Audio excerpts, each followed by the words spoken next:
welcome to Those Forking Fangirls, where we talk all things nerdy, book, TV, movie, pop culture, fandoms, and how they integrate into our adult lives. I'm Christine. And I'm Natasha. Today we are discussing the phenomenon that was the Hunger Games.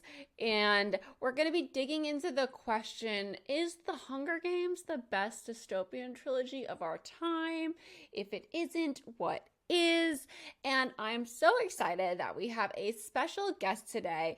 It is our first Team Polis Bananas listener to join us for an episode. Yay. This is Allison. Hello, Allison. Hi. Can you introduce yourself? I still can't believe I'm the first guest. This feels very surreal. But yeah, so like you said, my name's Allison. I'm from Massachusetts. I am 25. I work for a solar company in their office, so go green, everyone. And I am the host of Bookish Babbles podcast, where I like to just reread all my favorite books, and right now we're going through the Hunger Games. Yes, very nice. Well, thank you so much for joining us today, and we're gonna move right on in to our Snap, Crackle, pop culture news. Natasha, do you want to start us off today? Yeah, do you want me to go with my bit of news? Yeah, you go do your news first. I'll go up to mine after. I just talked a lot, so. I feel like, okay, so Prince Harry had a book come out called Spare, and everyone's been reading and listening to it. It's next on my list to listen. I really have never been one to, like, really get into this world of royals. But, like, my mom was so obsessed with Princess Diana, and now I'm, like, I'm seeing it now because, like, Harry is so much more likable than the rest of the family, and it's just been a whirlwind of, you know, the Netflix show, blah, blah, blah. So he's been on, like, a press tour pretty much to promote his book, and he's done several interviews talking about the contents within the book. And however, he just did a really great interview with Stephen Colbert, and it was one of the first times you've really seen his personality shine through, because he's just been doing a lot of very serious interviews, and this, like, at this point, like with Steven, he was able to kind of let loose. He had a drink on stage, and you could really see how charming he is. Can I tell you, he was on Armchair Expert last year, and it was great. He was? You should listen to the episode. Yes. I need to listen to it. Like, you could hear his personality there. They just, like, shoot the shit and chat for an hour, so That's it's true. great. Yeah, but go ahead. I just think it's so funny how Americans are just loving Prince Harry and Meghan Markle, and there's so much negative press in the UK with this book Spare. I mean, everything that's been going on, obviously, but really with, like, the book, because this is, like, first time that this is, like, Harry speaking against the royal family. So. Yeah, in book form, I guess, because I feel like he's been speaking out now since 2020. Yeah. But my neighbor's reading Spare, and she was trying to just read it with her eyes, and she was like, it's so boring. She was like, I'm having so much trouble. He just keeps talking about the bricks on the buildings. Oh. But, I mean, she got the audiobook, and now I think she's having an easier time. I want to read the audiobook because it's him. It's him narrating it, and I feel like maybe it's just a rough start because maybe it's slow in the beginning. I did also, in Taylor Swift news, hear that he mentions Taylor Swift. He mentions that he really connected with Look What You Made Me Do when he was stressed out, which I thought was a very fun tidbit. And so, moving on to the next, do you have anything else to say on that, Natasha? Should I move on to the next thing? Yeah, move on. Okay. Moving on to our next Snap Crackle pop culture news item today. Well, so last week we talked about the Golden Globes, and it was before they had aired, and I feel like Jennifer Coolidge ended up being the viral star of the Golden Globes. Globes. Yes. She won for White Lotus, and she had an amazing speech.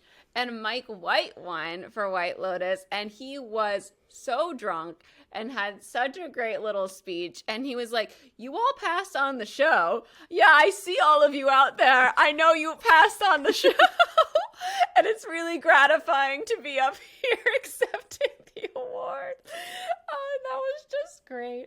And you can watch Jennifer's speech, I'm sure, everywhere on TikTok and YouTube, but it was fun. But did you see the best part from the Golden Globes with Jennifer Coolidge was when she was being interviewed after she won? Maybe. And what did she say? And they're like, what role would you want to play that you haven't played yet? And then she goes, a dolphin. She's like, I've always wanted to play a dolphin.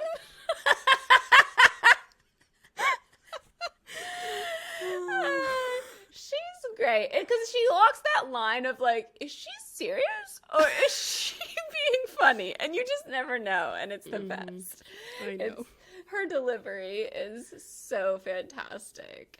I also have to say, within the Golden Globes, I was so emotional in the first like 2 awards because Ke Kwan won for Best Supporting Actor in the Golden Globes, on the Golden Globes, and his speech was also incredible. And he won for Everything, Everywhere, all at once. My favorite part was that he thanked Steven Spielberg, who was in the room. I saw that clip. Gave him his first role in Hollywood. Yes. Oh, really? Yeah, because he was in Indiana Jones. Oh, wait, he's the kid from Temple of Doom. Right? Uh-huh.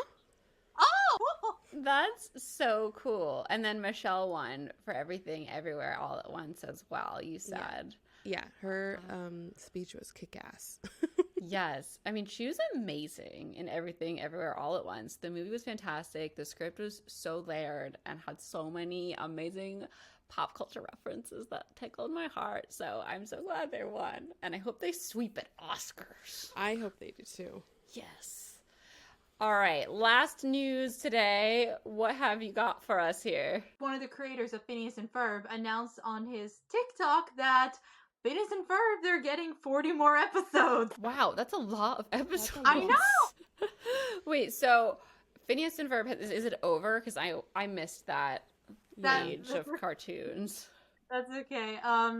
Yeah, so I think they aired their last episode in like 2013, 14, around that time. Don't quote me on that, because I know they started in 2007 because their pilot premiered right after the High School Musical 2 movie premiered.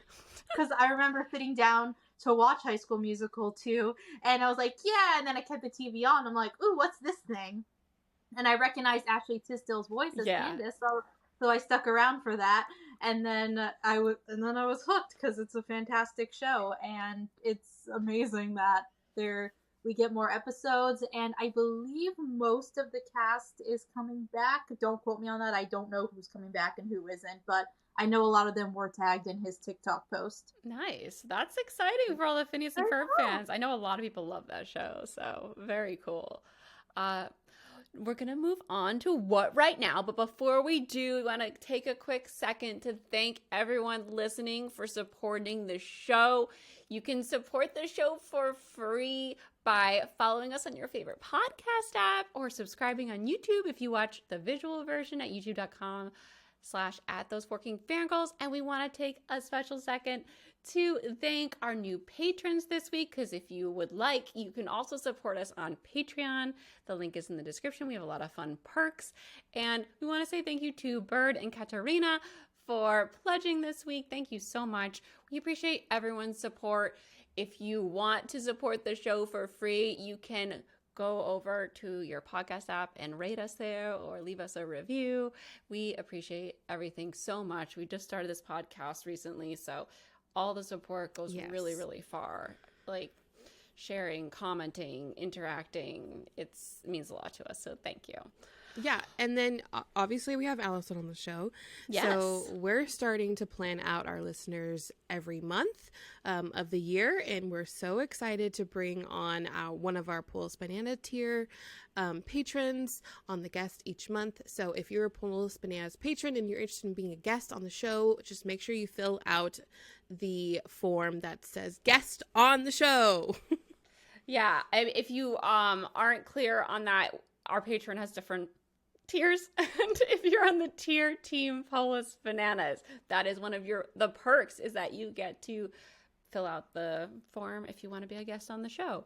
And yeah, we're planning it out, like Natasha said. Once a month we're gonna bring a listener on. It's super fun, and you can come on too if you want to.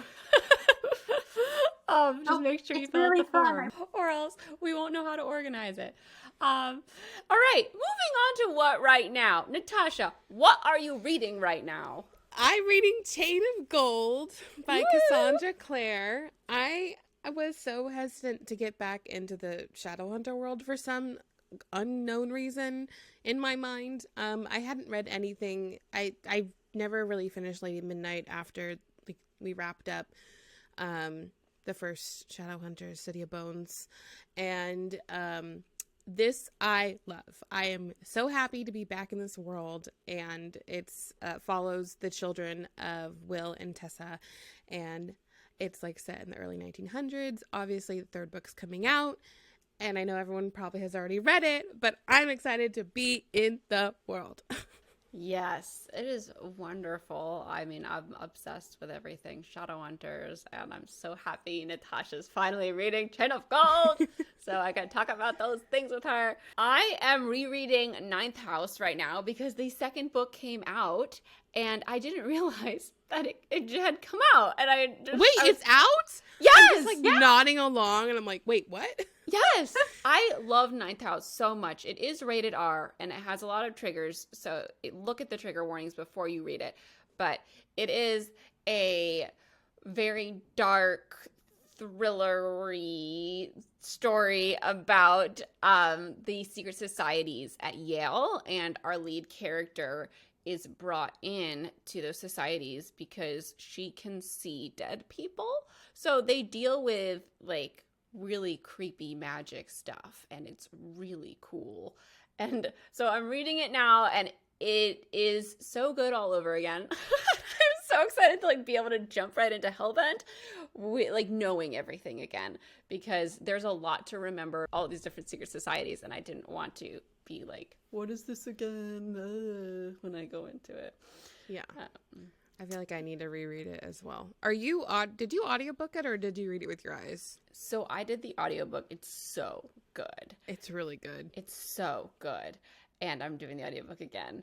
And I started it, and if you start it, give it 20 minutes and then you're in. The first 20 minutes is going to be a little bit there's a lot going on, but she's just kind of laying some groundwork, and then we get into the story, and it's so good. Allison, what are you reading right now? So I'm reading multiple things at once. With my eyeballs, I'm reading A Man Called Ove because me and a friend are seeing the movie with Tom Hanks tomorrow. Nice. So I gotta read it.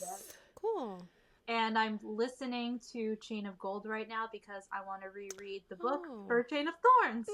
Nice! You guys are twinning with your reads. It is. I was telling Christine, it's very hard to keep all the children in my head, and I'm like, okay, wait, whose parents are these? And it's a lot because there's lots of Lightwoods, and I'm like, ah. Yeah, there's a lot of kids of our characters that were our leads in the Clockwork series, and there's a lot of Lightwoods. Let's move on to TV. Natasha, what you watching this week?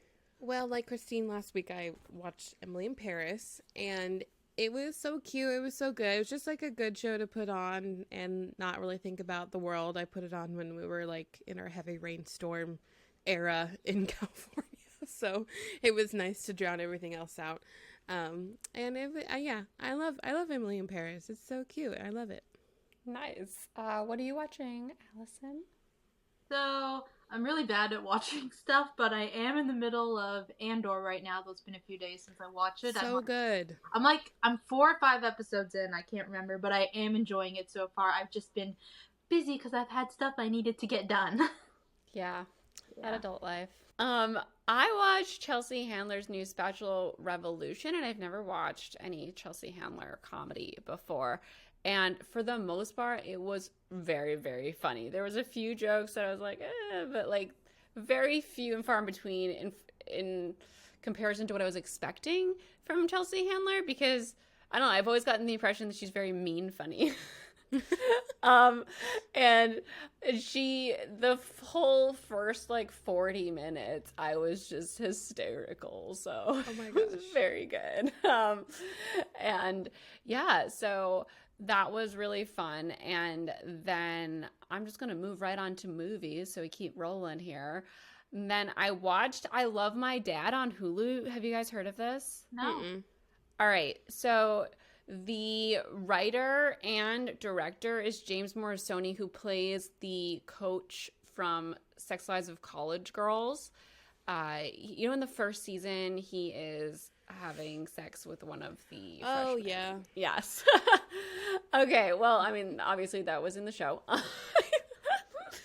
But so this happened to him in his real life.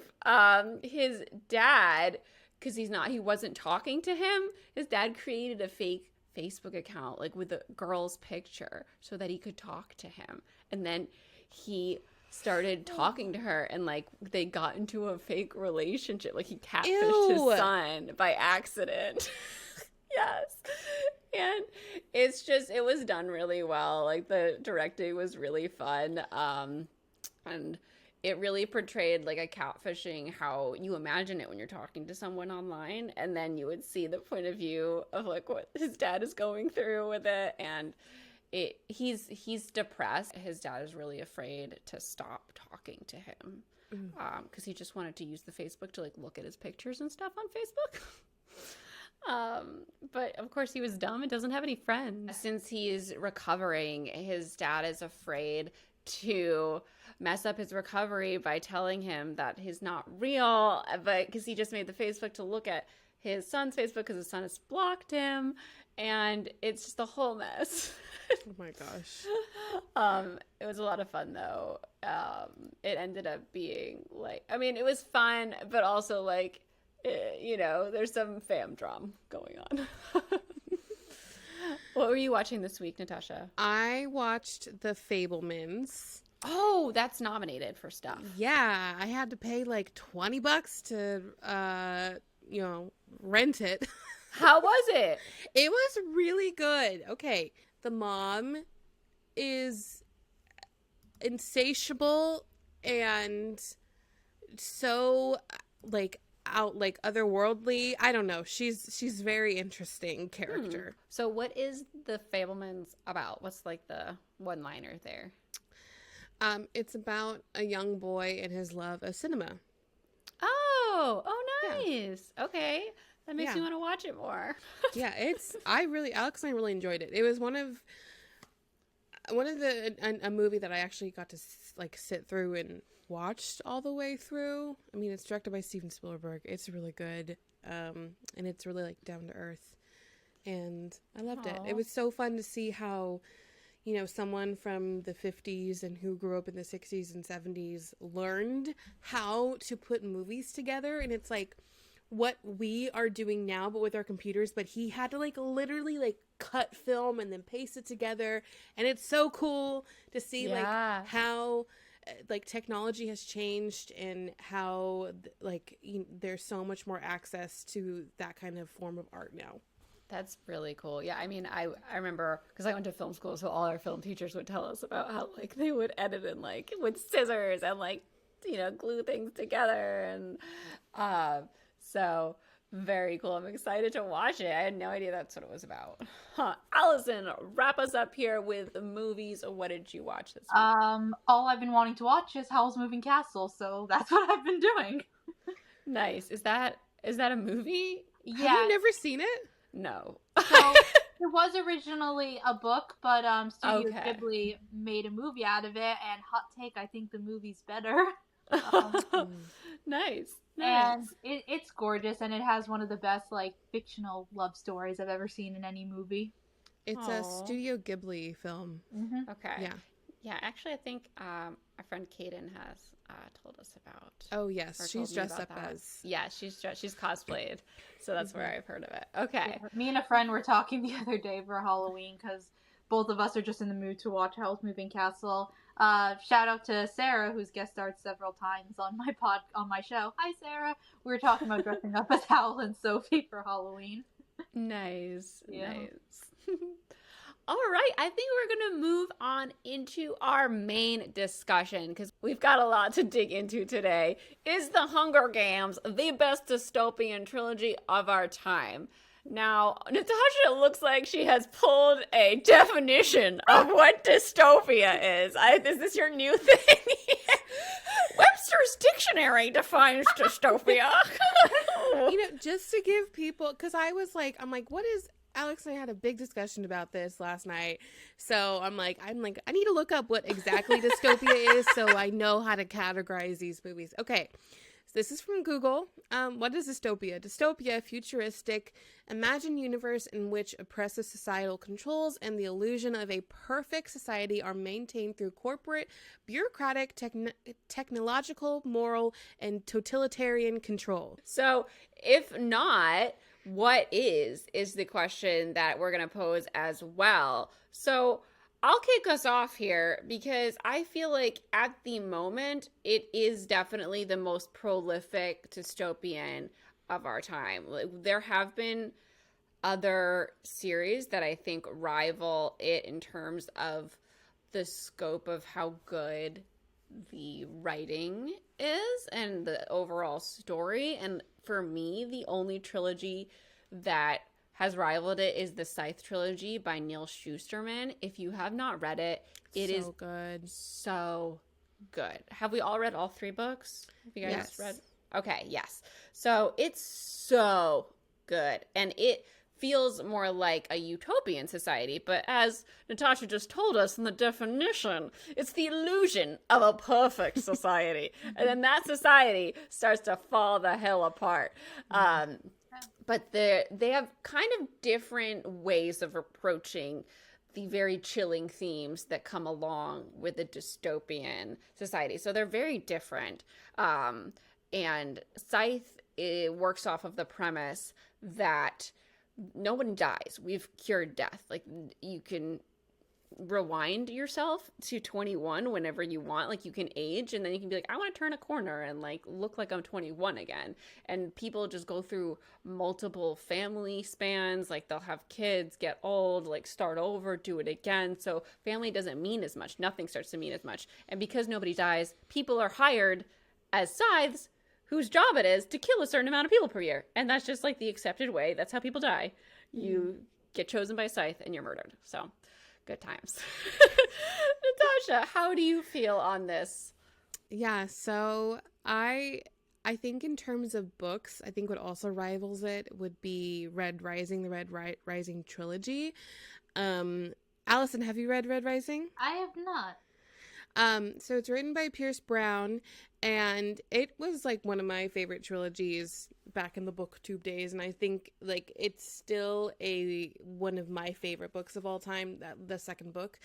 I don't know if I would put it right next to Hunger Games because I don't feel the stakes are as high in Red Rising as far as like loss and death and feeling it, and like you feel the emotions, but really how Red Rising gets you is all the twists and the turns and you're on the edge of your seat. And then I think as far as films go as a trilogy, I do hold the Matrix trilogy in very high regard, and even though a lot, like, it could be just like a futuristic film and is a dystopian society where like people are living within the computer, and I think it's so very different from the Hunger Games. It's hard to put them, it's hard to put them together and have them, go fight to fight. I think I would pick The Matrix over The Hunger Games, though, because I like Neo a little bit better than I do Katniss. Oh, Ew. hot take. Ew. I Ew. well, also I watched The Matrix when they came into the movie theaters, so like my parents did not care what movies I was. So you've got like some big nostalgia factor there. I've got a lot of nostalgia factor with The Matrix. It was like my dad's favorite movie. Like we rewatched them all the time. And also they were very innovative when they came out. It really had not been done before. Yeah. Mm-hmm. Yeah. I can see that. And you also have down The Handmaid's Tale, which I wasn't thinking about that because it's not a trilogy, but it has penetrated society in that sort of deep way where we all know it, and it's so fucking scary watching that show. Terrifying. I believe Margaret Atwood, the author of the book, even said that nothing she wrote in The Handmaid's Tale didn't already happen at some point in history. So hey. Yeah, no, it's horrifying. And as you watch it, you start to realize that more and more in different situations, like how it mirrors our history. And it's so scary. And that's what happened with The Hunger Games for me, honestly. Watching it now as compared to watching it and reading it when I was maybe, in my late teens, early 20s, it's so much more chilling. It hits a lot harder because you are just more aware of so much stuff in our government and in the world of politics, and it's scary, man. But Hunger Games is the only dystopian trilogy I feel like that was adapted so well. Yeah. That has that will last for a long time because those adaptations are so good. I feel like in the moment, I guess we'll get onto this, but yeah, Allison, what are your thoughts here? Yeah, The Hunger Games is the best dystopian. I guess, like, what's close is the book 1984 by George Orwell, because it's like, the dystopian classic we all learn about, but I don't know, because I feel like this book just did it better. That's all I can say. Yeah, I feel like they made it very accessible because we have this entrance point of Katniss Everdeen, and you enter thinking it might be more innocent than it is. and then it is so dark, and she is just the way we experience this super dark storyline. We see that she has like little romances and different relationships going on, but at the heart of it, it is this political thriller almost about the government and them using these children to hold every faction. Are they called factions? They're not. Districts. Every district hostage by, having a lottery of whose kid they're going to murder every year. So, and just basically just forcing them to kind of compete against each other so they don't have to think about the bigger problems, because it's like if you keep them separate and ignorant from each other, then they won't unite. And because I'm obviously rereading the series right now for my podcast, I'm on Mockingjay, and one of the most satisfying moments in the book is when they're in District 8, and it's after they bomb the hospital, and Katniss gives a speech and I can't remember exactly what it said in the book, but in her head she's thinking, like, for years she's suppressed her thoughts because she's had to keep herself and her family safe, and it's the first time she's gotten to really express what she thinks and let loose when she gives that speech of if we burn, you burn with us, and it's so satisfying to read and watch every time, and I'm like, you go, Katniss, you go.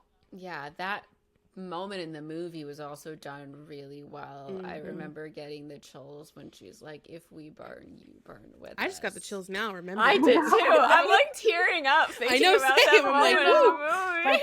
I need to rewatch again. Yeah, like that scene, and just the iconic I Volunteer tribute scene. I get chills every time I watch those scenes. Yeah. Oh, yeah. Yeah. Yeah, they keep them starving too, so they have to concentrate all their efforts into just surviving, so they don't have the, the complete wherewithal to be able to maneuver themselves into a situation where they can rebel until someone stands up. And I love that, like, when you're reading it for the first time, if you read it young, I feel like you're very much with Katniss in the whole, like, what do you mean I set a spark? What, I didn't mean to do anything. Like, leave me alone. Like, why is this such a big deal? Yeah, like, I didn't get it. Like, because I was like 14 when I read it for the first time. I'm like, what? Why are you so mad at her? Or even when we learned Haymitch's backstory in Catching Fire, how the way he used the force fields in his games pissed Snow off. I didn't get it at all. I'm like, why would he be mad about that? I think a lot of it, Alex and I were talking about this last night, is Katniss is kind of like, the chosen one, the chosen one trope, but it's nothing to do with magic or anything. It's just that she was the one chosen to start this rebellion.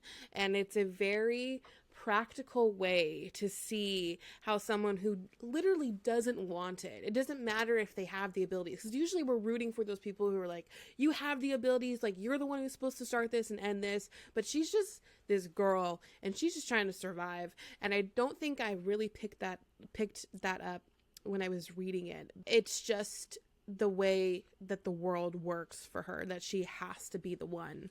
Yeah, it's like with great influence comes great responsibility here. And she starts to feel it as she sees people respond to her in the districts during the tour, I think.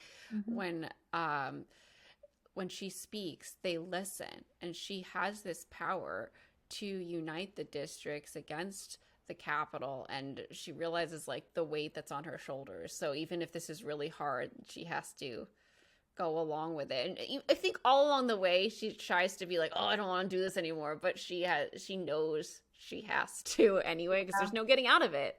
She's kind of stuck there now. Yeah. Which is really sad. So let's talk about when we read The Hunger Games, because we're talking about how we read it when we were young, and which book was your favorite then, which is your favorite now, how old were you when the movies came out? Like, I know I was one of, like, the hipster fans who read it in, like, 2008, and because Stephanie Meyer put on her blog, and we auto bought everything Stephanie Meyer recommended on her blog, and I didn't know it was a trilogy, so I stayed up reading this book. I remember in my college dorm, there's 4 people in the room, and I had my little light on, and I got to the end, and I was so fucking mad when it was like end of book 1, because I had no idea and it just ended not complete. I was like, what do you mean? So I was there on, like, the day of Catching Fire came out, and I read that all in a day the day it came out, and the same with Mockingjay. And yeah, I understood what was going on in the government, but I feel like as I got older and older reading this and watching the movies, it took on, like, a whole new meaning. Like, I read it thinking, like, this wasn't what we lived in, and we were nowhere in this, like, near this at all. But the older you get and the more aware of all the politics of the world and all that, the more you see that we are, and it's very sad. Like, you see it more in Ballad of Songbirds and Snakes, and I won't give any spoilers in case anyone hasn't read it, but just the way people in the capital just talk about people in the districts as if they're subhuman, like, that's how you get to a point where your society is okay with other human beings just suffering these horrible fates. We'll get into Songbirds and Snakes more. It's sickening. Natasha, do you want to talk to us about your birthing of the Hunger Games in your life?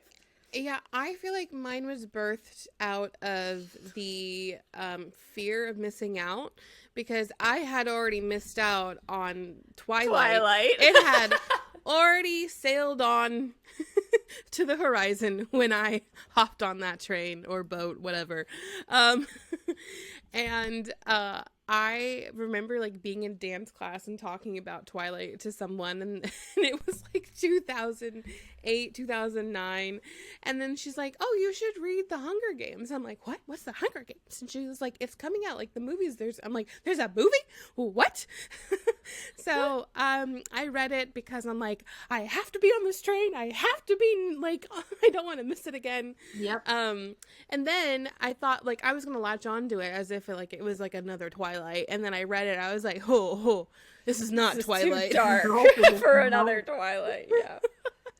Yeah. And yeah, so I think I came into it being like, oh, who's Gale? Oh, who's Peeta? And I'm like, oh crap. What's happening here? Yeah, so it was in my sophomore year of high school, I think, when I read it.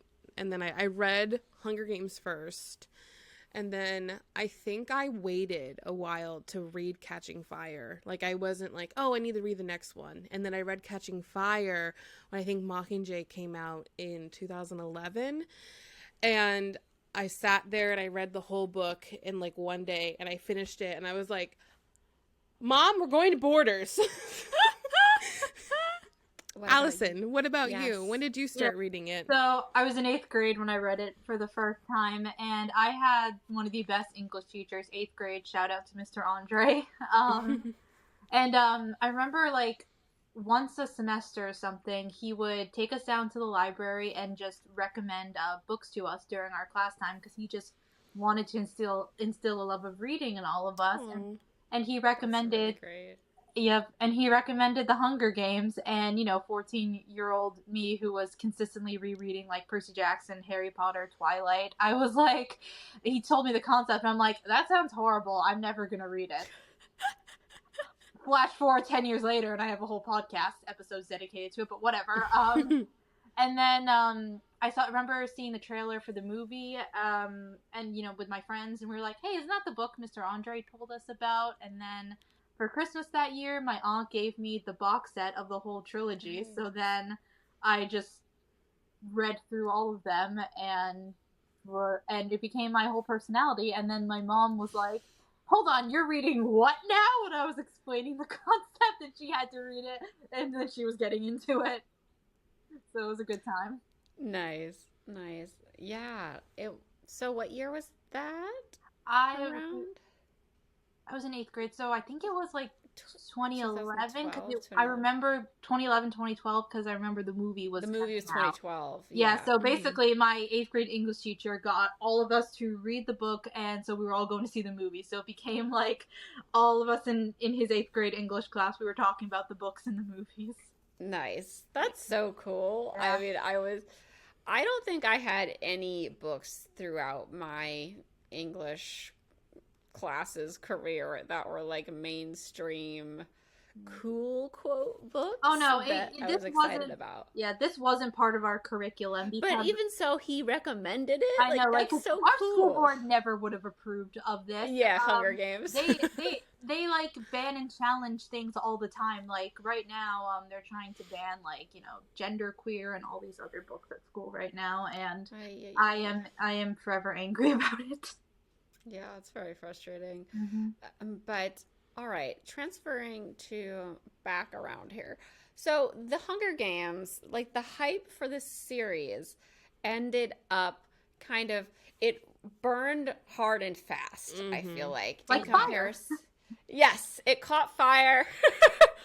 And then when it was done, we were done. I feel like by the time Mockingjay Part 1 came out, the hype was kind of dying down. And I'm wondering why you guys think this is, because I really think it's because it was so intense and dark that we couldn't hold on to that for so long. Like you want to escape from that, and living in that world of like that's so close to our reality is scary. Like when you start to realize you're in a world that has very similar issues happening, it's like I don't want to like escape to this. It's too much. It's like I already see this in my everyday life. I need to step away.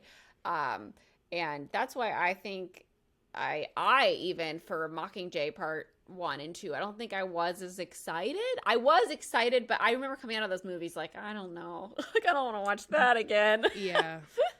What about y'all? I really like Allison's point of view. Why don't you say yours? Okay, so I have like 2 big theories when it comes to why the hype died down. The one being, you know, a lot of YA dystopian adaptations were coming out at that time, like Divergent, Maze Runner, The Giver, which was a really bad adaptation from the book, but that's another rant. And so I think people were just getting tired of seeing this, and I also think, I don't think we were ready for that kind of story, like especially at the end of Mockingjay. I know I wasn't at the time. I appreciate Mockingjay and the story a lot more now than I did back then, and the only reason I didn't completely hate it was because Katniss ended up with Peter, who I was rooting for the whole time. But because it's not a cut and dry black and white ending where it's like, you know, the rebels are all good, the Capitol's all evil. Like, it made us question things more. And for the record, again, Ballad will make you see the Capitol a little more humanely again, which is uncomfortable to think about, but that's for another day. It's almost like, I love what you're saying about we're not ready for it, because it's almost like the audience was not at a point, most of the audience, we could probably agree, were teenagers and early 20s. Yeah. And I was like 16 when that movie came out. We're not like mentally ready to process everything that happens in Mockingjay. And when you see it, it's so much more intense than when you read it. Like, it's so dark watching it happen. And now we're appreciating it much more. I think now, even going through like what the world has gone through now, it's way more relevant for us. And, you know, we are so much older now than when they first came out. I just think they're not easy movies to rewatch. I remember during like the first lockdown, I had rewatched all Twilight, and I, you know, was making fun of it on Instagram stories and having like a jolly good time. And I'm like, oh, we're gonna watch Hunger Games now, and I'm gonna, you know, film my way through it. And I was like, I'm just gonna watch it and just not make fun of it because it's not possible. Except Gail, you can make fun of Gail all you want. That's very true.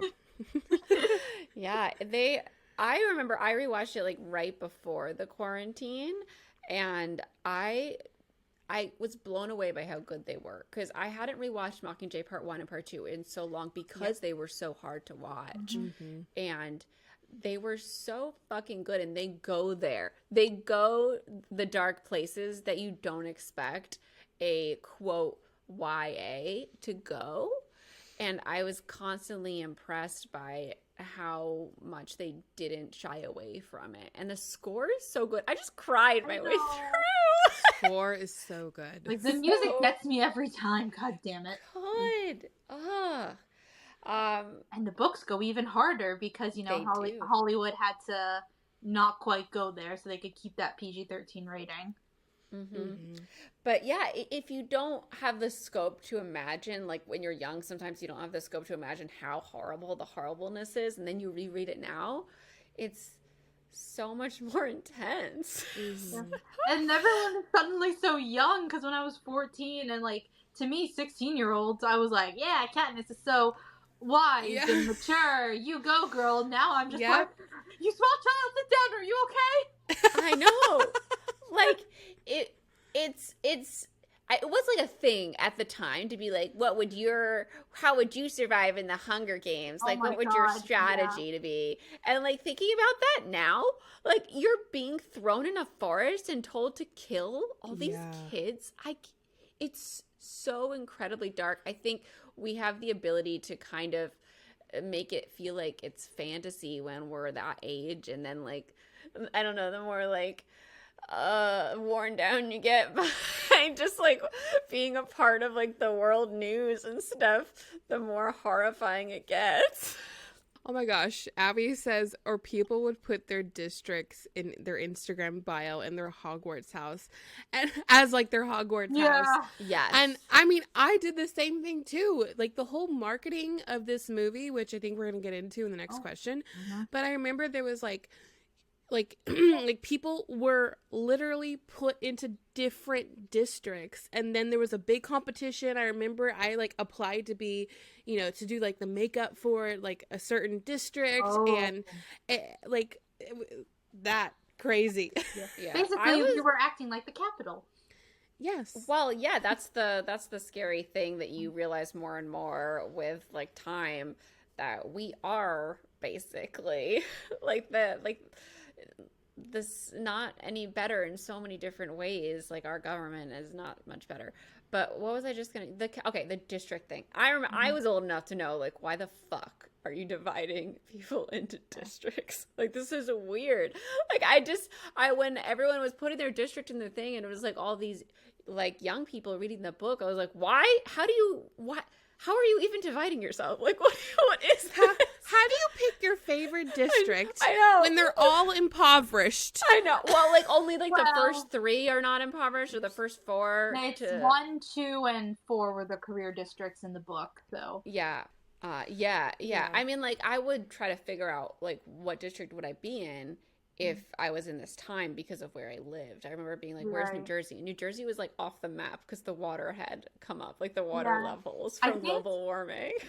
I think, like, New England generally is supposed to be, like, District 13 or whatever, which...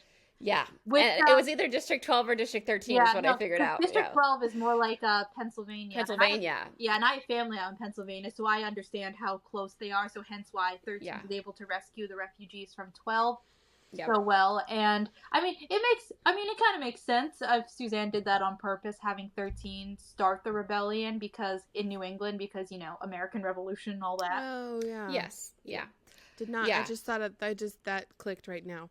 Yeah, I remember, like, thinking about that a lot, and I was like, I'd be in District 12, too, because, like, I would have moved from New Jersey to fucking Pennsylvania because we're really close, and I would be in the same situation. And I found myself, like, I did this a lot back then, but, like, I was so easily able to just, like, I was Katniss, and I was horrified, but, like, I also had that book, like, had that kind of shield of being young, so that I, like, didn't feel how intense it was until rereading it. But... yeah, scary shit. Very scary shit. Natasha, did you think about, like, where you would be in the United States? I mean, I think California would have been underwater at that point. Yeah. I believe I'm not looking at the map right now, but I believe California, you would be pretty close to District 1, so... Oh! So you'd be capital? So you get to make all the cute luxury items for the capital, so at least you're not coal miners. Oh, God. I don't know why I'm happy about this, but... Do you know where you would be? Me? No, Allison. Oh, well, I'm in Massachusetts. I think I'd be 13. 13. So yeah. I'd be living underground. Yeah. Dark times. All right. So, okay. Like Natasha said, we're going to touch on the marketing here.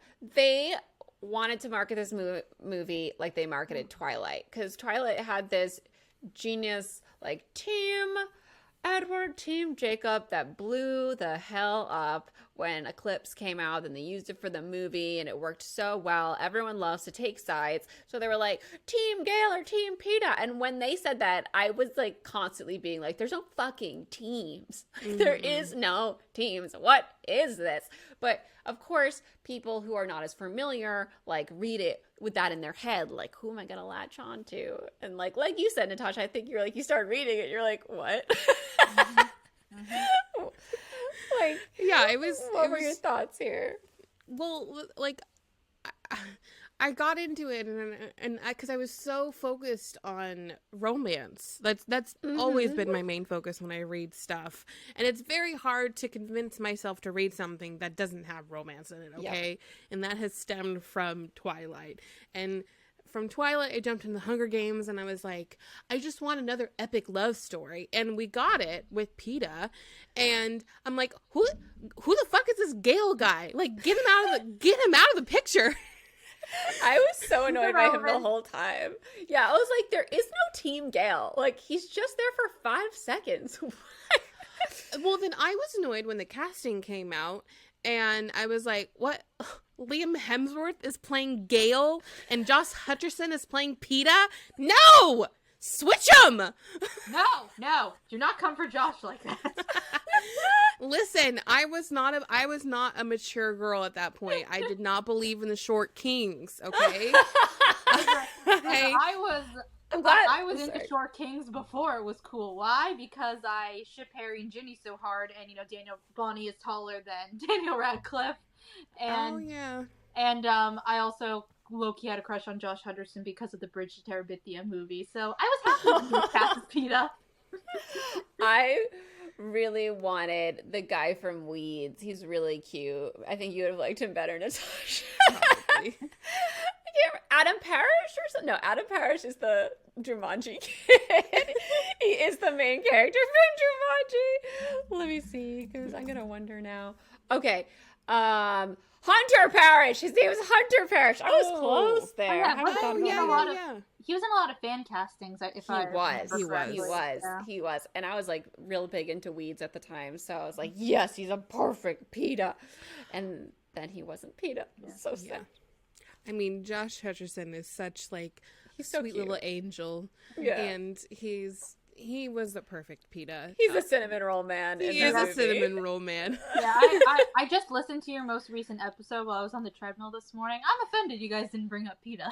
I know. I thought about PETA. He's just not one of my favorites because of probably Josh Hutcherson, because I wasn't like as excited about it. I also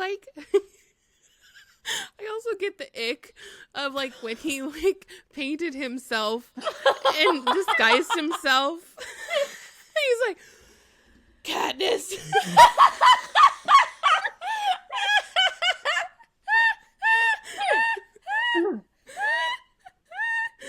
I'm sorry. I'm sorry. He like can cook though. Oh yeah, it's great. I know. And he's so sweet. Like, he's the rock that she needs. But yeah, it does taint it when you think about what happens. The book is so dark, and he gets tortured, and it's like, and everyone gets so traumatized. So like their love story is so hard because of what they have to go through. I know. Like, I'm almost like, I don't want to say any spoilers, so I don't want to say like the major thing that happens. But yeah, I do think like the Team Gale and Team PETA thing died with the first movie, or do you feel like it kind of lived on? They tried to drag it out. I remember them trying to do it. Yeah. I remember it being heavily marketed. The Team Gale, Team PETA, When Catching Fire was coming out. Mm-hmm. I remember that too. I remember them specifically showing shots of Gale watching the Hunger Games, and I was like, no one gives a fuck about Gale right now. They are like fighting for their fucking lives for the second time. Or the kiss at the beginning of the movie. That was marketed heavily. Oh, yeah. You're right. Yeah. You're right. Yeah. It was so annoying. I know. Even in Mockingjay, they tried to capitalize on that. Yeah. And it was just like, give it a rest already. Stop. Yeah. And it's I feel like this happens a lot with Hollywood when it's a YA adaptation. They tend to like be very condescending about the intelligence of the audience. Like if they're teenagers, they're only going to come if there's like hot boys and romance, and it's so annoying. There's so much more to this. And if you're on the outside and you haven't watched or read the books, and if you're an adult, you might even like think it's silly because you like to think what teenage girls is silly, and they're marketing it like it's like a romance, and it's all very annoying. It was all very annoying at the time. What were they saying about, Katniss and PETA needing to be a distraction so no one thinks about the real issues? Yeah. Like how they were trying to distract from the darkness and like the root of the issue within society with like romance and Team Gale and all like that. we need that hope in there for it to not be a very, very, very depressing story. Like we need the hope of their romance, but like the pushing of the teams, by the time that we got to Mockingjay, it was like, stop. Yeah. And I think, not to bring it back to the trilogy that I think rivals it, but Matrix, which is a very heavy adult film, it's still rated PG. I think the third one's rated R. That trilogy, why I think I like it so much is because we don't have this other stupid third person within the romance. Like, it's destined for Neo and Trinity to be together, and their romance is one of the reasons why I love those movies so much. It was such a bright light within the bleakness of those films. Yeah. You need that when it's such a bleak film. You need something to like give you hope. And that romance thread gives you that. Yeah. Abby says, how did you feel about the Finnick casting, Natasha? Oh my gosh. I was so... Okay, Finnick was my favorite character because he was he is my type, okay? And I love Sam Claflin, so I was extremely excited when he was cast. I remember I wanted Kellen Lutz to play Of course. Finnick, but Kellen does not have the acting chops to be able to pull that off. And I distinctly remember I went to like one of his events and I was like, have you read The Hunger Games? Do you, like, he's like, yeah. I'm like, are you gonna play Finnick? And he's like, I mean, we'll see, blah, blah, blah. I can't believe you asked him that. Of course I did. I was crazy. Oh my God. Oh my God. No, I was very thrilled when Sam was cast. I remember I got the like EW magazine. Natasha could have changed the course of history, Abby says. Oh man. Oh God. Or maybe I believe Sam Claflin was auditioning for Jon Snow at the time, so maybe if he was Jon Snow, wow, an alternate dimension. It's somewhere in the multiverse. Wow. Wait, I didn't finish my story though. But I got the EW magazine when he his photos came out, and I remember like having a picture like like I was like kissing him. it. They can't see you yet. Kissing the picture. Yeah, they did those releases for like Jennifer Lawrence and stuff too. I remember getting that one. I remember I was not happy with her outfit. I was like, this does not look like Katniss. What are these? What is this jacket? Like the costuming. I wanted to write. Wasn't great in the first movie at all. No, it wasn't great in the first movie. I mean, her. What was the red dress? But the thing is, I did love like the red dress when it turned into flames. I mean, yeah, that was iconic. But the actual dress was not great. Yeah, right. Like I didn't love it. I do think the costuming in Hunger Games is way more iconic than Twilight. Oh yeah. I mean, they had more fun to work with. Like what you said, we're wearing like a plaid shirt and like I mean, Effie trinkets. Yeah. Yes. Yeah. Iconic butterfly outfit. That oh my is gosh. my favorite like costume in the whole series. Yes. I remember it just like all the time. Like, oh, that outfit. Although I will say I do love at the end of the first movie, I do love the yellow dress that Katniss wears and the pink one she wears on the train. Like I would wear the pink one. I love those. I remember I wanted before I knew how to sew. Picture these. In the first movie, she wears a yellow dress when she comes back into the district, and it's so No, she pretty. wears the pink one when she's back in the district, and the yellow one is when she sits down for the final interview with yeah, both of those. Yeah, I wanted them so bad. I know. This was like before like high like selfie dresses and all that stuff was in style. Mm-hmm. That was before I knew what my destiny was going to be with fashion. Yeah. Oh, I didn't like these dresses.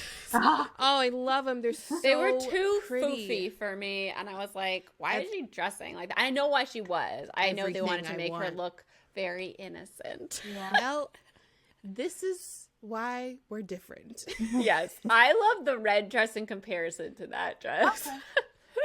But yeah, because it just didn't look like Katniss to me. It looked like what they were doing, trying to Remember make when her I look dressed young. up as Katniss? Yes, you had the red dress, and it was awesome because you had like all these little like things on it to make it look at sparkle when you turn and stuff. But I think I just pictured her outfits more elaborate because Cinna was so cool. He was one of my favorite characters, and I was so excited to see his like amazing dresses, and they just didn't blow me away in the first movie. Like I thought they would be really unique and interesting, and they were kind of, you know, classic style. To be fair, they didn't have as big of a budget as they did for yeah. Catching Fire, because in Catching Fire, especially the fiery chariot outfits they wear in Catching Fire, holy crap, those are amazing. Awesome. I want to make that. I need to make that. That's been a dream cosplay of mine forever. Do it. I love that outfit. Everything was so much better in Catching Fire, including the direction, in my opinion. I just didn't like how the first one was directed. It was too much shaky cam for me. Yeah, I do kind of have a soft spot for it because I think Gary Ross's style kind of gave it that sort of haunting feeling. So, which I don't know why I just appreciate for the first one, but I am glad for the rest of the series we got Francis Lawrence, and he's directing Ballad. Yes, I'm happy about that. I know everything like behind why he directed it the way he did. Like I remember like listening to him talk about it and reading all the articles, but I was just like, I can't see. So. I know. I can't see. Yeah, no, I get it, because it's like, okay, I know there's fighting happening, but I can't see who just died. Yeah, it's like it's not gonna hit me if I don't see it. Like I don't know what happened. But you didn't want us to be the capital, but it's like too bad we already are. That's why we picked up the book. Like it's so scary when you start to realize that, but like it's the truth. Like we all were enamored by the idea of watching a bunch of kids fight to the death. And I mean, like it's a really like scary, like traumatizing captivation, but like we want to know what happens. Exactly. Like, I think we should rate the movies and like compare that to like the books, and does it line up for your enjoyment of each, or not particularly enjoyment? Obviously, it's very dark, but like in terms of quality for you, how would you rate these, y'all? Who wants to start? I agree with you, Christine, so why don't you just go? All right, I'll go. Well, my favorite book is Catching Fire, and then Hunger Games, and then Mockingjay. But for the movies, I mean, Catching Fire, phenomenal. And then Mockingjay Part 2 for me, and then Mockingjay Part 1, and then the Hunger Games. Because like I said, I couldn't see. I was annoyed.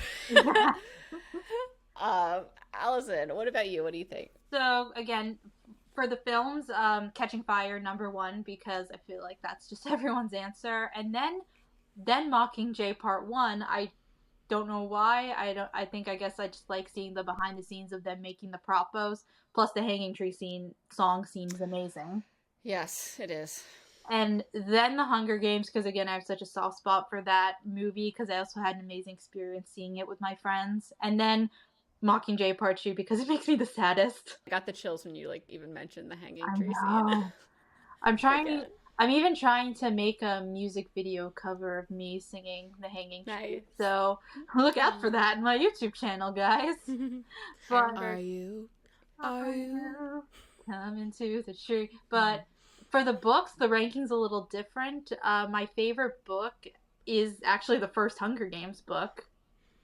I mean, it's classic. I mean, the first book is fantastic. So. Yep, and then controversial hot take, my second favorite's actually Ballad of Songbirds and Snakes.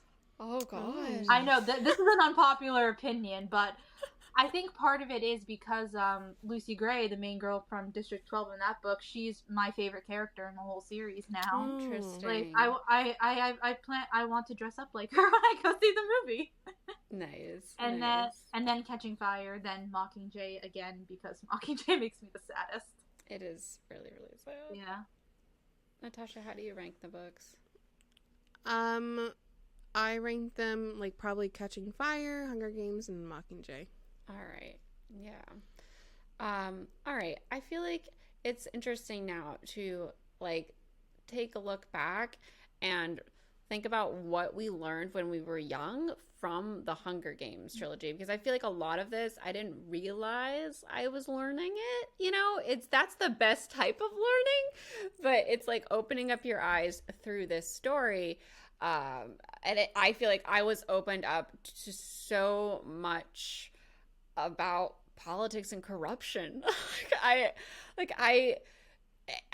That's why I started to see it more, because I read this book, and the art of like distracting people from what's actually the issue so that they don't realize what the issue is. And it made me question things, like, and see more, look for the nuance in every point and everything that was going on in the world, when like someone was like, oh, this should be this way, and to question that and like research it, and take everything with a grain of salt until you do your own, like, look at the other side, the two point of views here, because it's so easily, people just so easily just take what people tell them and believe it, and then like they have no empathy for the other side. And you see that so much when you're reading A Ballad of Songbirds and Snakes, to like a point where it's sickening, because you're seeing from Snow's point of view, and like he's able to convince himself that he's doing like what is right, and it's so selfish and narcissistic, and it just made me want to throw up constantly when I was reading it. Because I'm pretty sure I knew a couple people like him in college. Like, yes, I feel like we all know a narcissist in our lives, and it was like giving me PTSD. Yep. Natasha, did you read A Ballad of Songbirds and Snakes yet? I haven't. Okay. I have the audiobook. Don't want to spoil anything. Yeah, the narrator in the audiobook's really good, by the way. Yeah, that's next on the list. Maybe I'll read it before Spare. Yeah, I remember do you remember first reading about Propose and being like, oh, that's like what Hitler used to, release. And then like realizing that like there are like still, quote, Propose propaganda videos all over the place all the time. And I got like super like, oh, ick. Yeah, about all of that.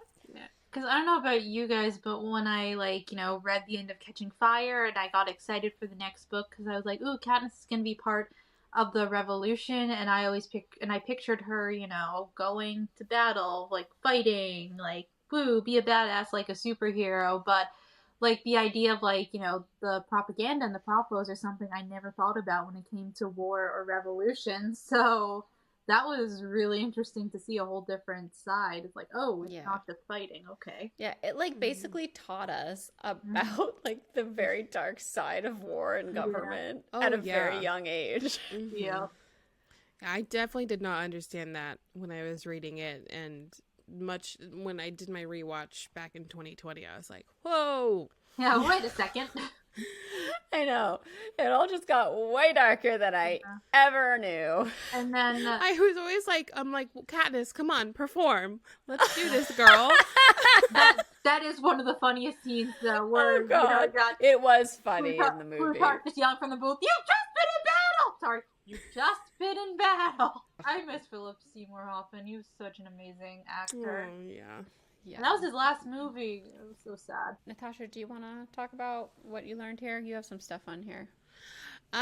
Well, I think we had touched on it a bunch, but the thing is, the Hunger Games should have been our Handmaid's Tale. The Handmaid's Tale scares the crap out of me because it is so close to what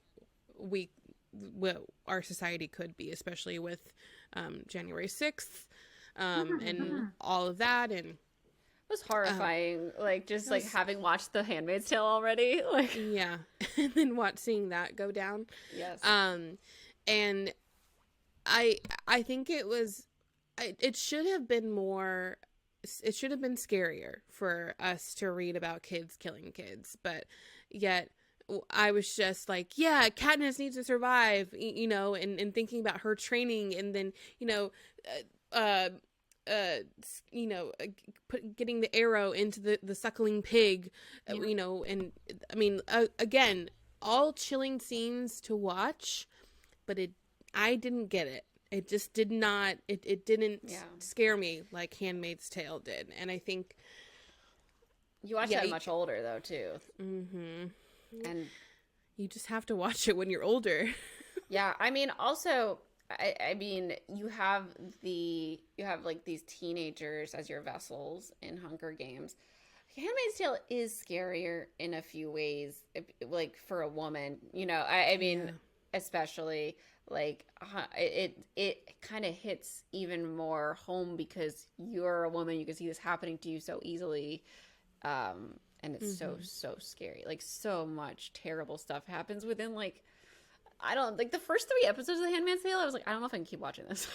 Like, whereas it that goes so dark and there's so much trauma so fast. Whereas like in The Hunger Games, the trauma like builds up over time, and like you start to realize it's really heavy eventually.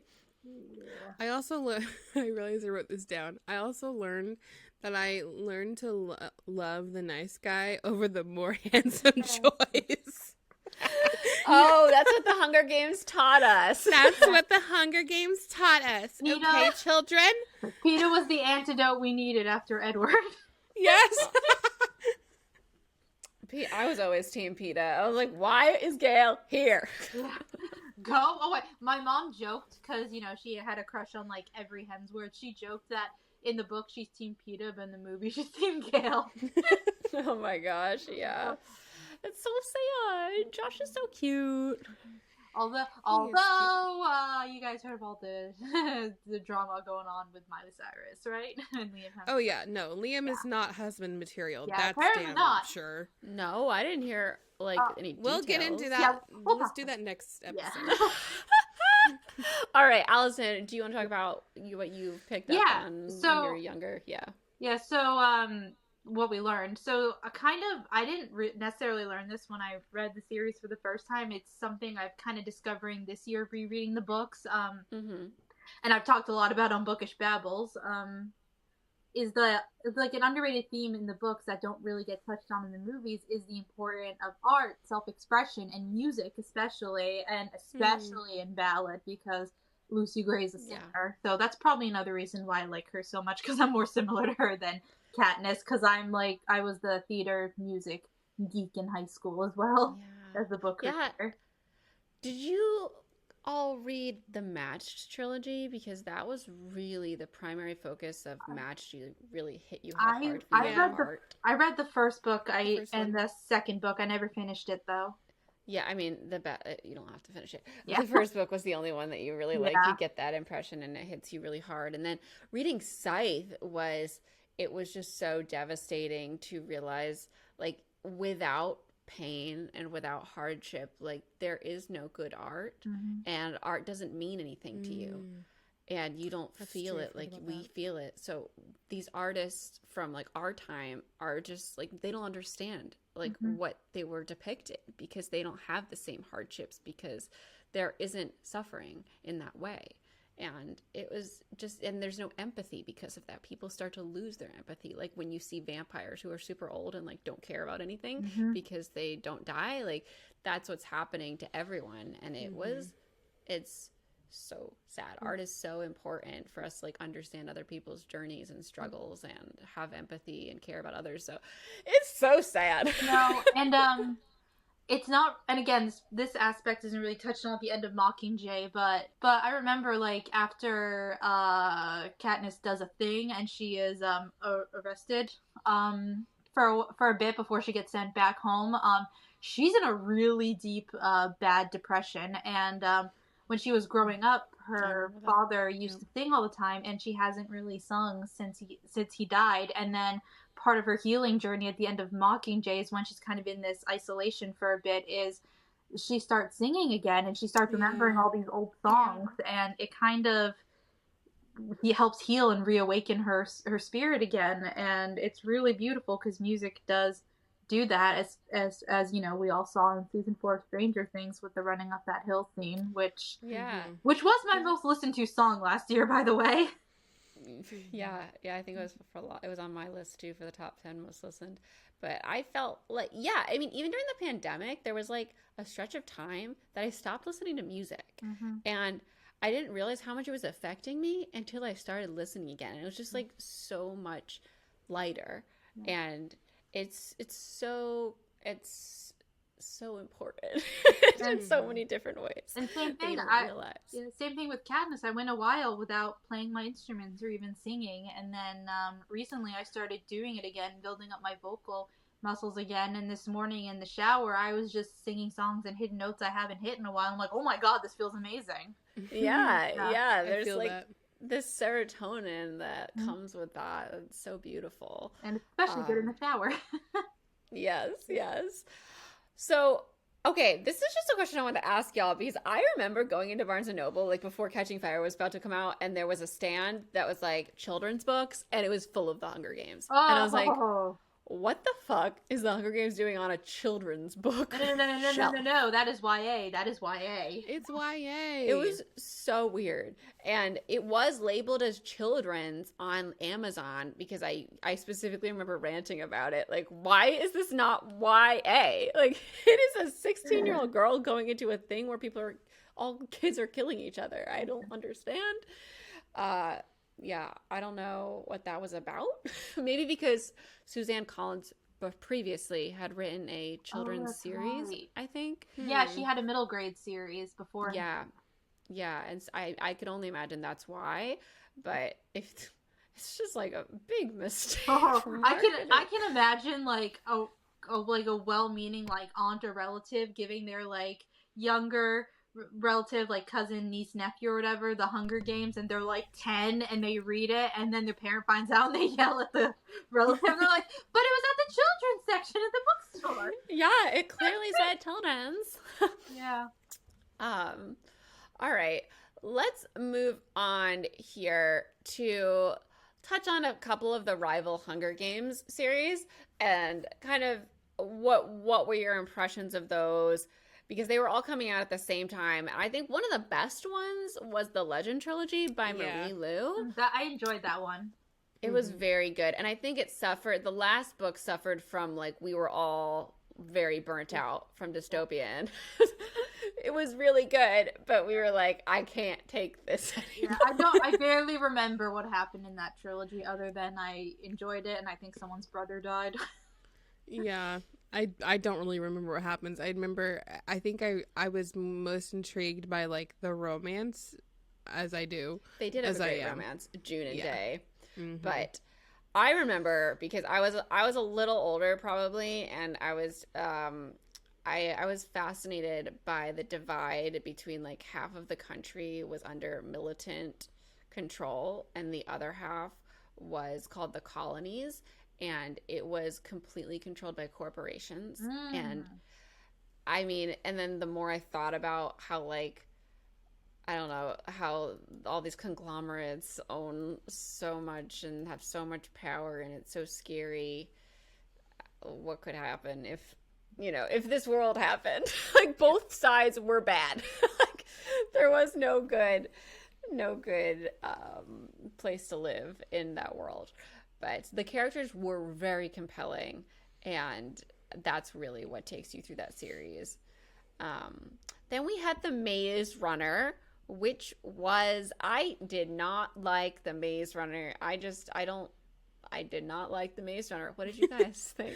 I never read the books. I watched the movies, though. I love the movies. They are my guilty pleasure.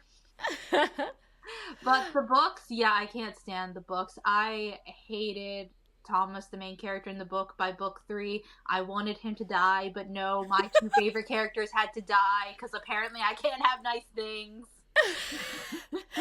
I feel like this is one of those things where, like, with Twilight, a lot of, like, very Twilighty books were written very quickly, and if you were young, you, like, enjoyed them and, like, devoured them, kind of like Hush Hush. But if you were a little older, you could see that it was, like, really rushed and really not as thought out and good as the original book. Apparently James Dashner had been, like, trying to write the first book for years, and it's like, dude, you had this long. You couldn't do anything better. And also, please work on how you write women, because I did not like how James wrote Teresa and Teresa especially, but Teresa and Brenda in the book. So, because it was a big, I don't feel comfortable reading this now. Yeah, I just feel like, to me, there's a lot of plot holes and rushed storylines and things that didn't add up and make sense. And I wasn't on board with the romance, and there's just a lot that I felt like I don't understand. Also, the third movie was pretty terrible. I didn't see the third actually one. love the third movie. Oh my gosh. It's my favorite. It's my favorite, which I know. No! I love Dylan, so that's why I saw the first. I love Dylan, and I actually really like Kaya too, as she was the one who played Teresa. And, Yes. And I loved Thomas Brody Sangster and Ki Hong Lee. Basically, I just love the whole cast. Yeah, it does have a good cast. I like that cast too. I just couldn't get on board with the story. May or may not have written fan fiction about it. I'm not going to confirm or deny it.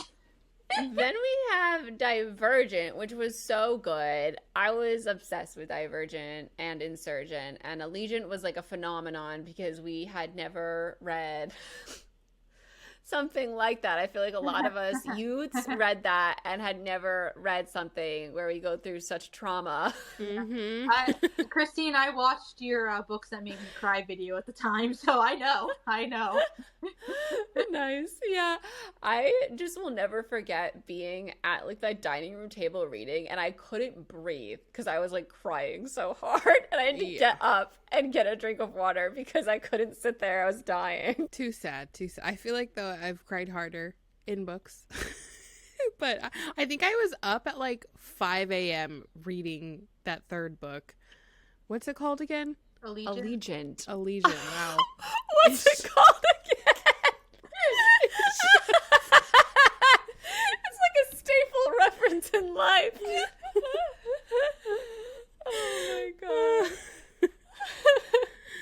That's how much those books mean to me. Oh.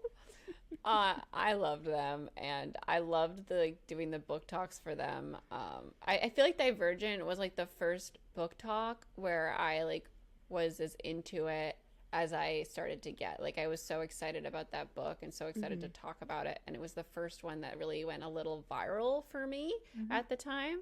And I feel like it like that series in my soul feels like it like changed my like booktube career. But I hold a lot of love for that. What about Shatter Me? I never read it. I never finished. I read the first and second book. Didn't finish the trilogy though. Oh man. I know. I'm sorry. No, it's all good. I mean, I was at the point where I was like starting to get tired of the genre because I had read too much in it, but everyone was talking about Shatter Me, and Shatter Me had a very distinct style. I don't know if y'all remember, she would cross out what she had written, because she felt too self-conscious about it and write something else. So it was really interesting to read that style. And the first and second book, I didn't love them, but the third book was very good. And I mean, it's unfortunate when like you're trying to tell someone about the series and you're like, you have to read it because the third book's phenomenal. The first two books are good, and the third book is like, holy shit. But I didn't end up ever finishing she released 3 more books. I remember seeing those. Yeah, and while I think like if you read this at the right time and you were like die hard, you'd be really excited, but I read this like when I was kind of fading out of the genre, so I had a hard time getting back into it because I was like, well, I've read 1 million books with this genre. I just need to change it up. But I love Tara and I love her books, and I'm sure they're great. What's her book that I read? Her first contemporary. An ocean. Oh my gosh, no, a sea. A very large, expansive sea. Yes, that so was really good. good. It's so good. Yeah, and it's so quick. I haven't read her second contemporary, but I have it, and I have all her books, so I'm just behind. And then we had Matched, which I brought up just now. We just talked about it. The first book is worth like it if you like the genre, but Yeah, there's other books. That could have been a standalone. The trilogy was unnecessary.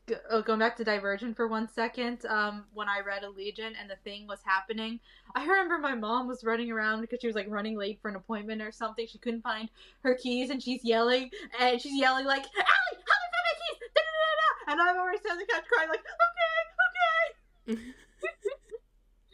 When you were reading Divergent or Allegiant? Allegiant, yeah, because I was at the park. Okay. I didn't see the context here. I was like, wait, what was happening? Sorry, I didn't set that up very well. My bad. Yeah, like when you were in that scene, it was just like nobody talk to me, nobody look at me. And I was angry because I'm like, no, this should have happened to the other one. Because that one was annoying me in the book. Like, yeah, I was in this point, I was like full time, like I was booktubering, so like my mom was aware of like how intense I get. I think she just saw me and then walked out of the room. My mom walked in on me when I finished like Son of Neptune or Mark of Athena. I can't remember which one. Mark of Athena.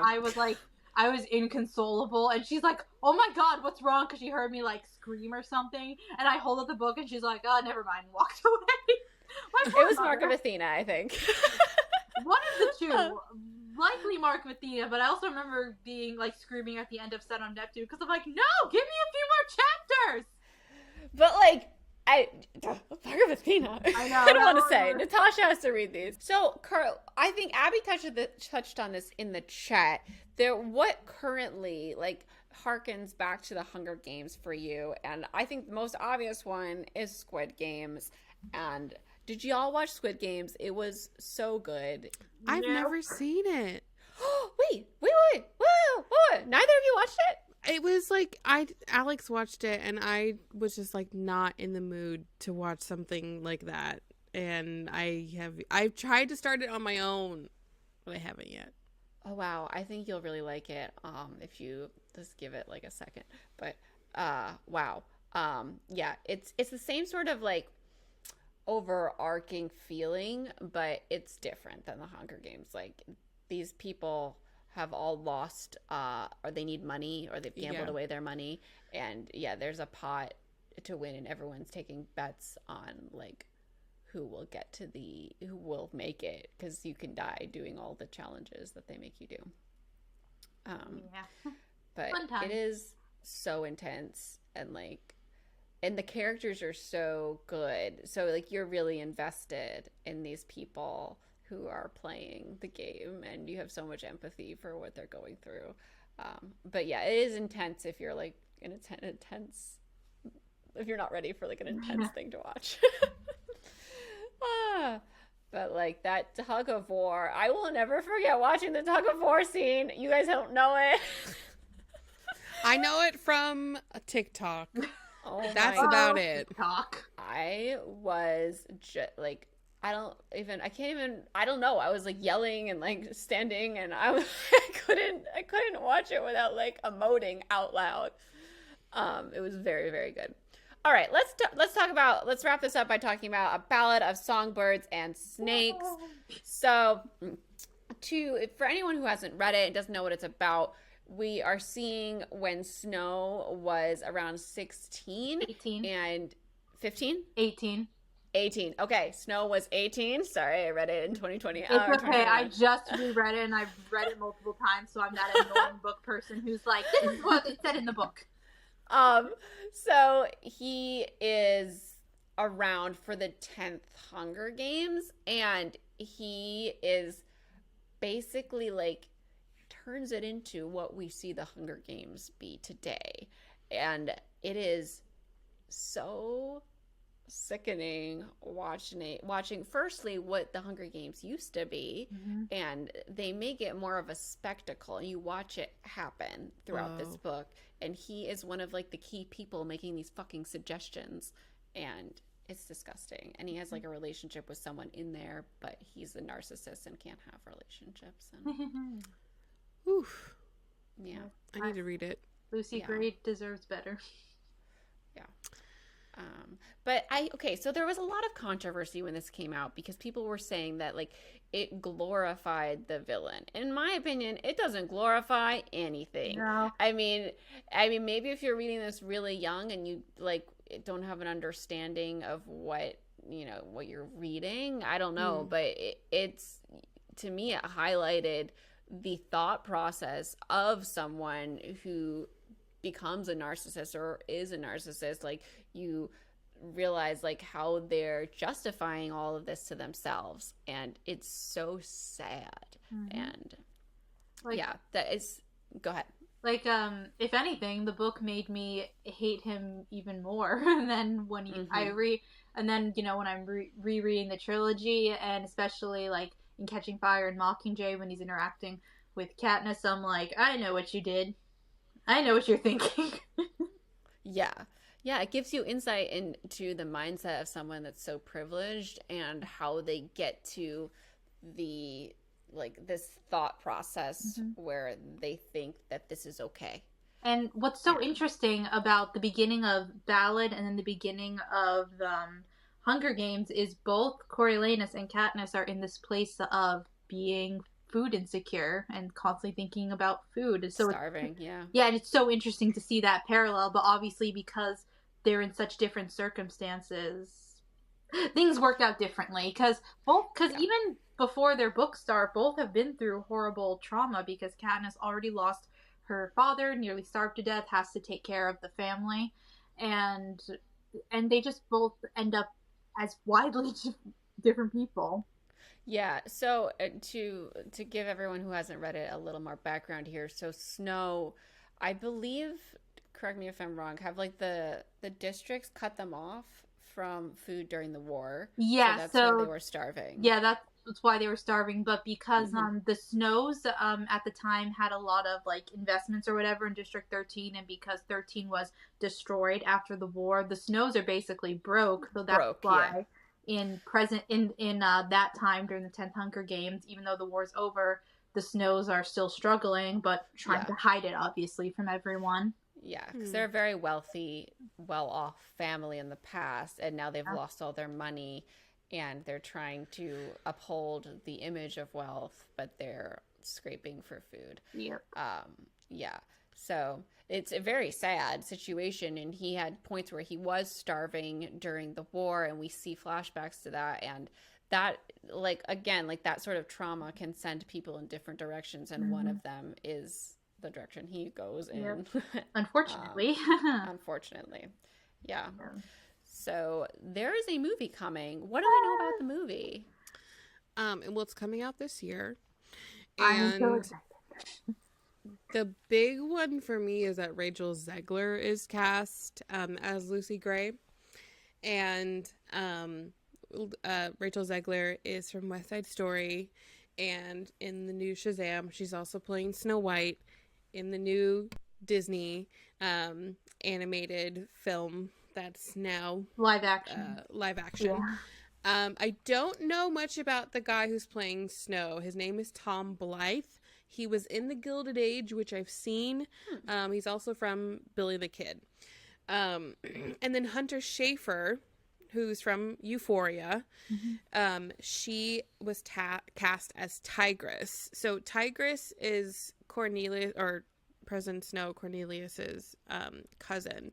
Yeah. Who we also met in Mockingjay. Yeah. Yes. And they revealed that she's actually Snow's cousin. Yes. She lives with them. She's the I don't know if anyone remembers, but she's like the one that helps them and hides them in Mockingjay. With the jackets. Yeah, with the jackets. The coats in the basement. She's altered her face to look like a tiger. So watching and reading those scenes are very different after Ballad. Yeah. That's crazy. Yeah. And then Jason Schwartzman is playing, okay, one of y'all is going to have to help me with this name. Lucretius?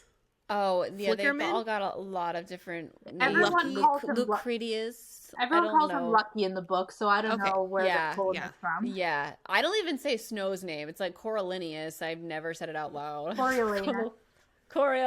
Coriolanus. His nickname in the book is Corio. Yeah. Oh. Yeah. But funny enough, Coriolanus is he was named after a character in the Shakespeare play Coriolanus, who ends up having a similar fate, by the way, at the end, the way that Snow does in Mockingjay. So that's all I'll say on that matter. But it's interesting seeing the descendants of some of these people in the capital, like the Lucky Flickerman. Flickerman, yes, that will come to be. There's a heavy Caesar Flickerman's ancestor. Whoa, wait, who is Viola Davis playing? Oh, he's playing Dr. Gall. No. Yeah. Oh god. Oh god. I know. Oh god. I know. That woman in the book creeps me the fuck out I know. so much. I'm so scared of her. Hoppity hoppity. Also, Peter Dinklage is playing I Casca know. Highbottom, the dean of the academy. And the unintentional creator of the Hunger Games.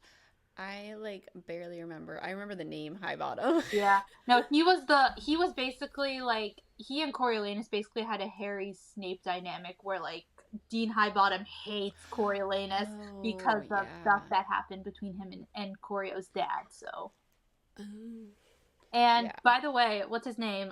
Josh Rivera, who was also in West Side Story, he plays the James. Oh, that's right. One. And funny enough, he and Rachel are dating in real life, so I find it funny. That's true. Wait, who's playing the cute like cinnamon roll guy? The who Jaden. invites... Yeah, wait, who's playing him? Josh Rivera, who was in West Side Story with Rachel. Oh, that's what you just said. Yeah. Okay. I completely... Okay, they had some really wild names, and I had a hard time remembering them. So Jane is like... I never said it out loud, so I was like, didn't even recall when you said it. I only know how to pronounce names because I listened to the audiobook. Yeah, I didn't do the audiobook. I think I did the audiobook maybe for the like last bit of it, but I read a lot of it with my eyes. Yeah. But it's... by the way, I just thought of this. Like, because there's a lot of songs in the book, obviously, and I don't think they're going to adapt all of them for the movie, but in 2020, like, in the book came out, there's a songwriter on YouTube, Maya Wynn. She made her own covers, and these music videos are on YouTube for all the songs right now. She's so good. I listen to them all the time. Nice. Yeah. Very cool. I do have to say they've only really released, like, a teaser logo, and then they released an image of Lucy and Corio, or Snow, and their costuming is very modern, like what we wear right now, which I thought was so interesting, because it's so close to... It's much closer to us now. To what we are right now. Like, I thought, I was like, yeah, it's crazy. I think it kind of, in a way, makes sense because... oh, for sure. Because in the book, the capital, like, is still recovering, so they're not as lavish as we see them in Katniss's time. So... Yeah. I kind of get it. Like it's the beginning of it. Yeah. And it's really scary. Like, this book is, more than any of the others, like, scary because you start to see so much of how, like, this could just happen. Like, easily. Yeah. And Natasha, just to give you something to look forward to when you read Ballad, let's just say you'll appreciate the hanging tree even more. All right, so let's move on today to our Fuck, Marry, Kill of the week. For this one.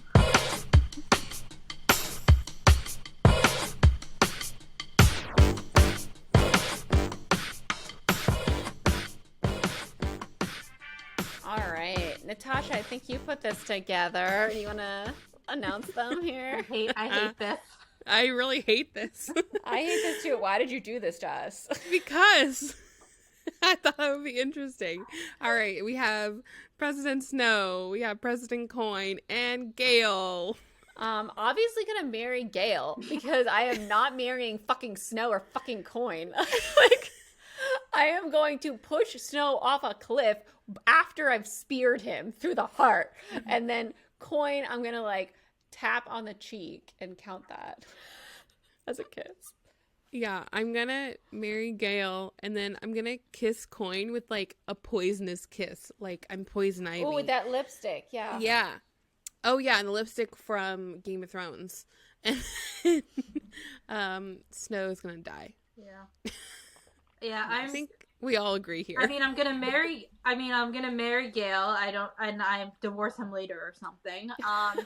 I guess I'll kiss I'll kiss Coin and, I don't know, push her off a cliff later. Snow I'm gonna poison because he constantly poisons people, but I'm gonna let him know it was me, and then as he's dying, I don't know, I'll sing one of Lucy Gray's songs. Just to rub it in his face. Oh my god. Because I love her, and I will be insufferable when the movie comes out. I'm looking forward to the movie because I had such a I was so disgusted by a lot of the stuff that he would just think in the book. It kind of I block a lot of it out. So you're saying this and I'm like, oh yeah, I have vague cloudy memories because it was so intense and that I kind of put it away. I put it in a box. Fair enough. Yeah, but it'll be really interesting to see how hard they go in the film. And I think I've said this before, but Suzanne Collins' writing lends itself really well to film because she's very concise in her storytelling. So I'm sure it's going to be good. All right. It's time for chapter chat. So if you don't know, we are rereading Acotar 2 chapters at a time right now. We reread chapters 14 and 15 today, so we're going to dive right into that.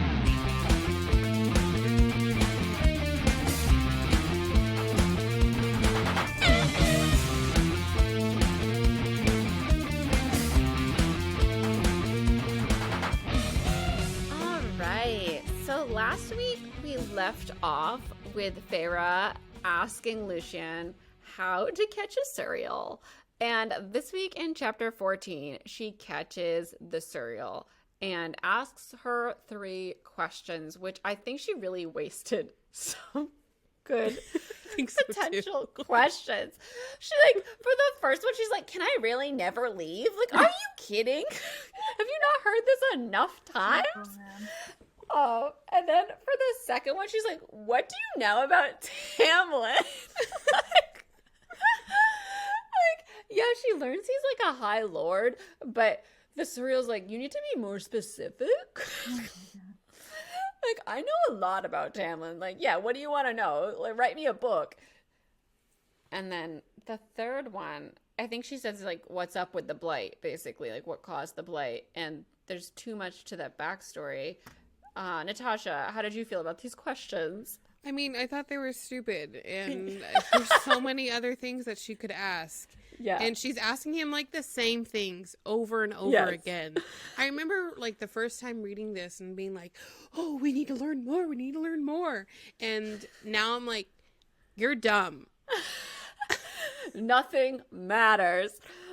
They talk about the king of Hybern, but we're so far removed from that you don't remember this when the time comes at all. No, and it doesn't really matter, does it?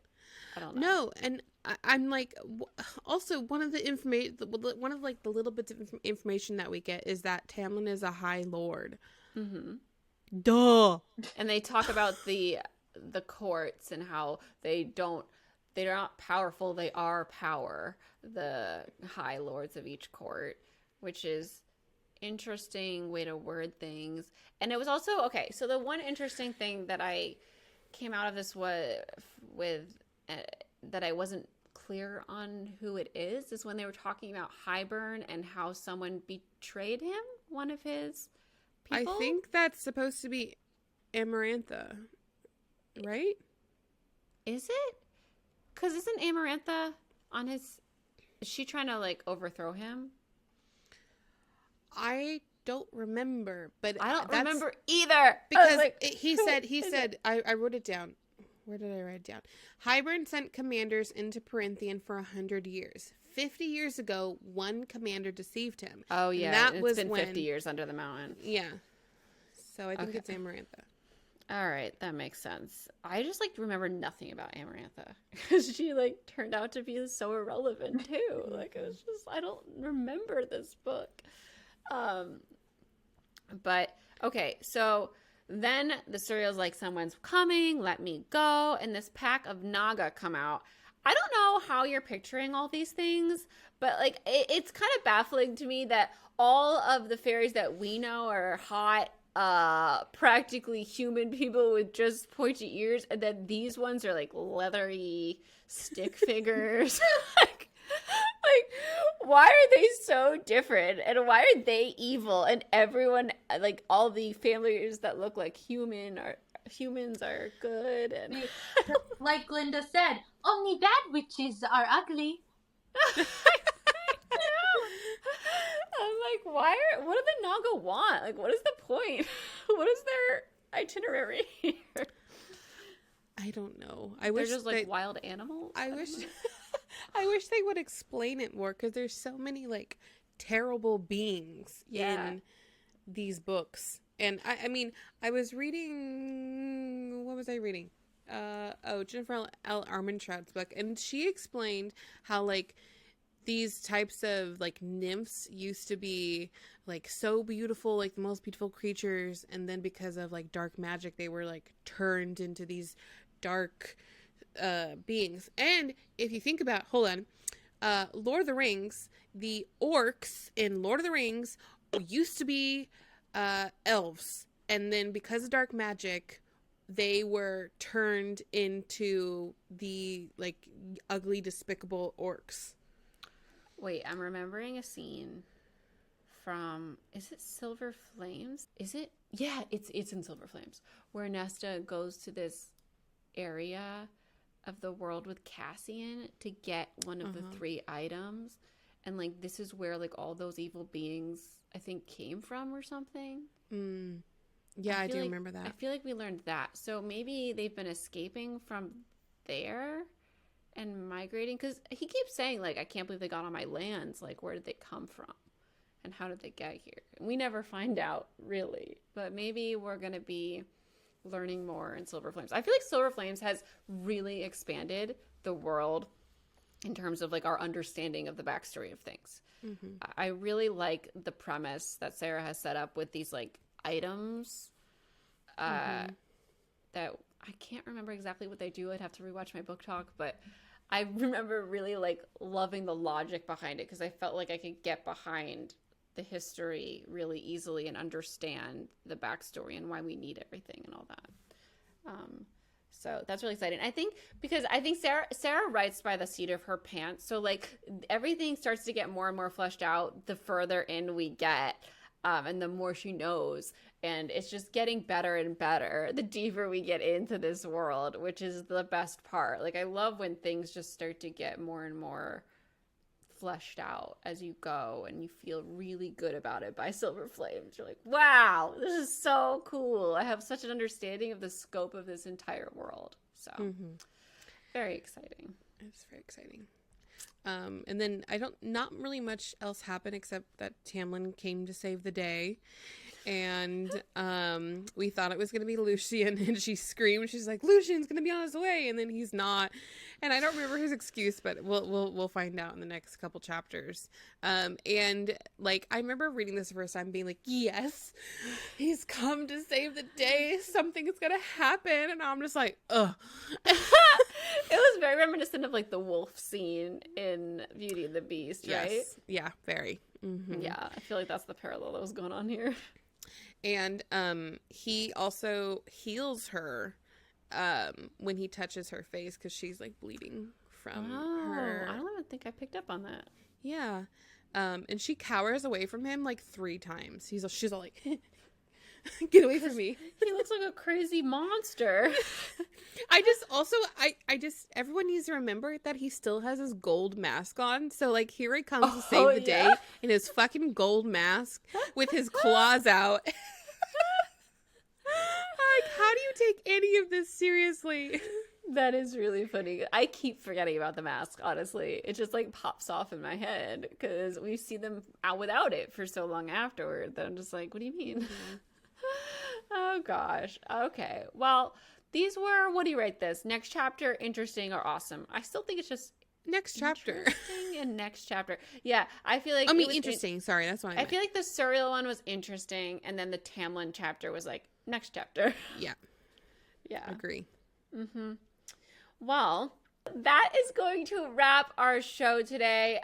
We want to say thank you so much, Allison, for joining us and being a Team Polas Bananas patron and supporting the show and lending all your knowledge about the Hunger Games and all your rereads. It was a really great discussion. We're really happy to have you.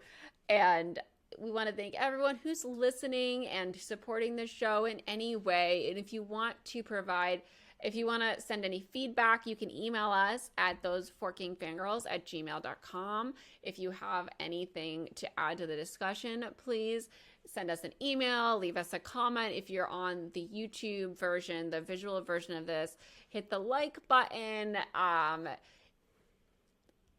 Send us messages about your thoughts. I lost my train of thought. It's like, I do that all the time. But yeah, if you wanna, okay, you wanna say where they can follow us, because I'm losing my train. You can follow us on Instagram at Those Forking Fangirls, on Twitter at Fork Fangirls Pod, on TikTok at Those Forking Fangirls, and also on YouTube, which is at Those Forking Fangirls. Thank you guys all so much for joining us. Special thanks to Allison for joining us this episode. It was so fun to have our first guest. I hope you don't mind the chaos I added to it with my insufficient technology. It's all good. You made it spicy. We want to also say our podcast is edited by Jake Needham and Alex Polis. The music is by Cole Jenkins with vocals by Heather Troska. We release episodes every Friday, and we will see you next time. Thank you so much for being here. Bye. Bye.